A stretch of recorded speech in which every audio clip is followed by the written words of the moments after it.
When you're trying to lose body fat, it's imperative you create the perfect calorie deficit. If you create too big of a deficit, hunger will go through the roof, energy levels will plummet, and you'll tank your metabolism so you have no chance of losing all the weight. Too small of a deficit and your body either won't respond or it'll take forever to reach your goal. So today I'm going to show you how to create the perfect calorie deficit to start, how to adjust your calories through plateaus, and I'm going to break it down in 4 simple steps. So step 1 to creating the perfect calorie deficit is you need to know what your maintenance calories are. And sure, there's things like maintenance calorie calculators, TDE calculators, but there's a couple problems with them. One is most of these calculators actually overestimate your maintenance calories, and 2 is they're just math equations. They don't know anything about your genetics, your diet history. You could take 2 people the same age, the same weight, the same everything, and their maintenance calories could be 500 to 1,000 different. So what you're gonna do is you're gonna take the next week, but you keep eating the same way you've been eating, but now you track it and take an average of those 7 days. And this not only helps you kind of ease into the tracking side of things, it can be kind of eye-opening. You start getting a better idea of what's in your diet, what's in portion sizes, things like that. But also, if you've been roughly maintaining your weight, well, now you know this is roughly your maintenance calories. Now, step 2 is you need to know what the perfect pace of weight loss is to help you create the right calorie deficit in the next step. And the reason this is so important is while most people want to lose weight as fast as possible, it's the very thing that keeps you from reaching your end goal, because what happens is to lose weight faster, you need a bigger calorie deficit. The bigger your calorie deficit is, the more your hormones and your metabolism are going to adapt to this. Your hunger is going to go through the roof. Your energy levels are going to plummet. You're more likely to lose muscle. And you've probably seen it yourself. I see it time and time again. The faster the weight loss, the harsher the rebound will be afterwards. And I'm not here to help you lose weight short term. I'm here to help you lose weight and finally keep it off. And what research has shown is the max amount of weight you want to lose per week is roughly around 1% on average. You're going to lose more some weeks. You're going to lose less some weeks. Hell, there's going to be some weeks that you're actually going to gain. Don't get too caught up in every single week losing, but I usually recommend anywhere between about 0.5 to 1% of your weight on average. If you're obese, you can lose a bit faster, maybe about 1.5%. Just make sure though, you're not just looking at like a weekly weigh-in, because it's just one snapshot in time and your weight just fluctuates too much daily from water weight. So what you want to do is weigh yourself every single day, first thing in the morning after going to the bathroom and before eating or drinking anything, and then take an average for the week and compare that week by week, not any singular day. It's too inaccurate. Of course, weight isn't the only thing you're going to look at. Also make sure you're paying attention to pictures, measurements, how your clothes are fitting, and if you're seeing progress in any of these areas any given week, you know you're making progress.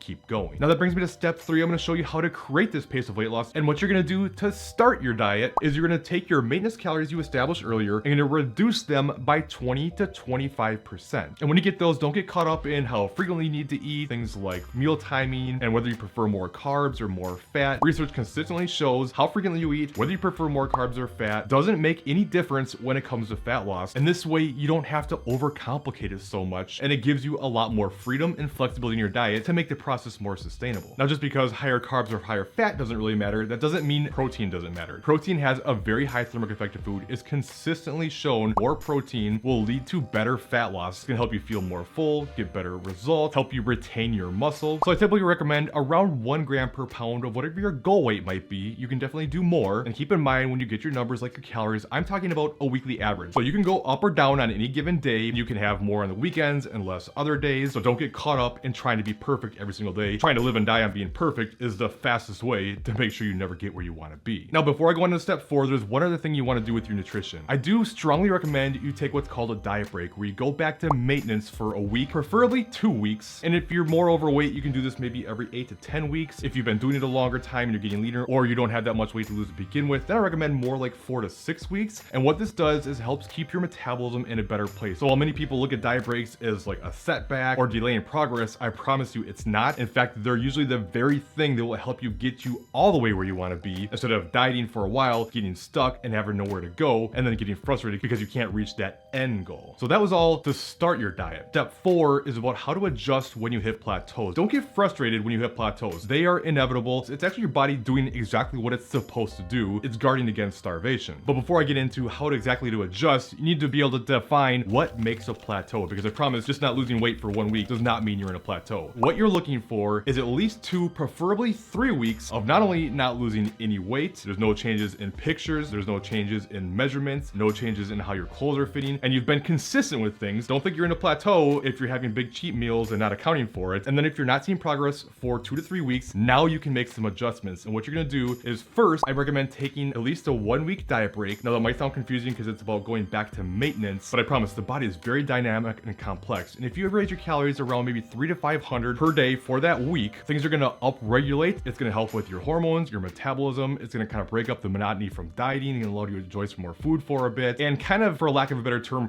reset things so that when you come back and make an adjustment, now things will really get going versus just immediately dropping calories. So what you do is take the diet break first, then come back and make a 10% drop from your pre-diet break calories, and you can also increase your activity some, which, speaking of activity, a calorie deficit isn't only created through the changes you make in your nutrition. How many calories you expend is a big part of that process. So what you're gonna wanna do next is check out this video that covers how much activity you should do to help create this deficit and lose your belly fat. So check that out next. If you have any questions, let me know, and I'll see you in that other video.